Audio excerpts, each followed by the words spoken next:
Twin Cities Film Fest red carpet with director Jim Hemphill and actor Leah Thompson. And we're going to be talking a little bit about their great film, The Trouble with the Truth. Well, you're two Minnesotans. Welcome back to Minnesota. How does it feel? It's Great. You've had a busy day already, it sounds like? Yeah.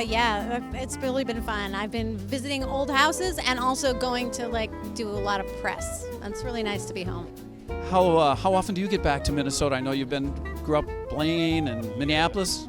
I was born in Minneapolis and then spent the first few years of my life in Blaine and Coon Rapids. I actually have not been back here in decades, so this was a great opportunity to come back and visit. I haven't been here since I was a kid. I didn't know that about Yeah. you. No wonder you like me so much. You didn't know that I was born here, that I lived? You didn't know he was born here. Oh, that was the big deal. We got two Minnesotans collaborating. I was about to correct you. Oh, no. Bill has his facts right. Well, then I'm going to move to the next question then before we really get into the nitty-gritty of the film a little bit, but tell us about your collaboration. Where did the idea come from? When did you start working together? I know you did some producing on it, different things. Oh, gosh. Well, I always had sort of a fantasy of making a movie with Leah because not only was I a fan of hers from when I was a kid, but when I went to film school, I met Robert Zemeckis, who had directed her in Back to the Future. He came and spoke at our school, and he said that Leah was his favorite actress he had ever worked with. And I thought, well, that's, pretty high praise from a guy who's worked with Meryl Streep, Jodie Foster, Michelle Pfeiffer. This guy's worked with every great actress there is. So I always kind of when I was a film student, I would fantasize, someday I'm going to get to make a movie with Leah Thompson, like Robert Zemeckis did, and then we ended up, and then, it just, I don't really know why Leah did it. I mean, I don't know why she...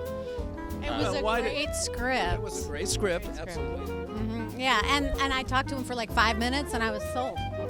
He wasn't even interested. He was at Telluride. He was like, it's snowing, and hi, Joe! Anyway, maybe you do my movie. I was like, okay. You sort of thought typical, oh yeah, he's got a movie or something like that. So it was a great script, honestly. To be serious, it's a great script, and you made a great movie. Well, let's give the viewers just a quick synopsis then. As you read the script, just spitball a little bit the story. A divorced couple gets together to have dinner after not seeing each other for a long time to discuss their daughter's impending wedding. And as we all know, once you love someone, you always love them, whether you can get along or not. And so the story is, it's actually kind of a nail biter. I always feel like it's a lot of tension. You really wonder what's going to happen. And this is a very dialogue-driven, not a lot of locations and stuff.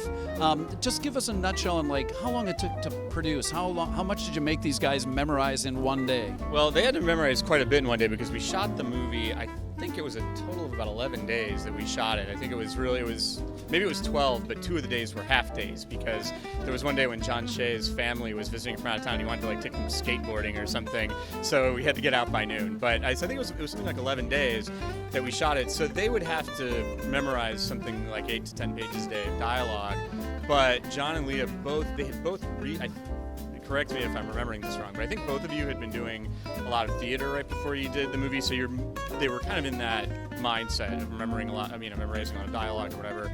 And they also had a lot of built-in chemistry because they had worked together before. They had done a mini-series together that they enjoyed working with each other. And so once they got it, so that in a way the chemistry they had sort of mirrored the chemistry of the characters in the movie, because just as the characters in the movie haven't seen each other for a while and they're reconnecting, and over the course of the movie they kind of become closer again. John and Leah were reconnecting 10 years after doing this mini-series and kind of getting to know each other again, and it was so... Did it feel like a lot of work or more of a homecoming to you? It was thrilling work.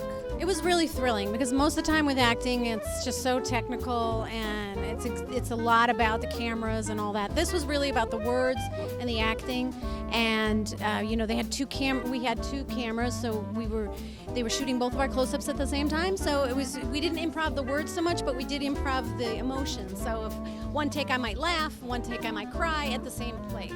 And so that was a really freeing event, and it's definitely the freest I've ever been on film, 100%. Never been more free. Do you hope to collaborate again sometime? Absolutely. Definitely. We are so thankful and so happy to be here with you guys, and so glad you spent some time back in Minnesota with us. Let's see the film.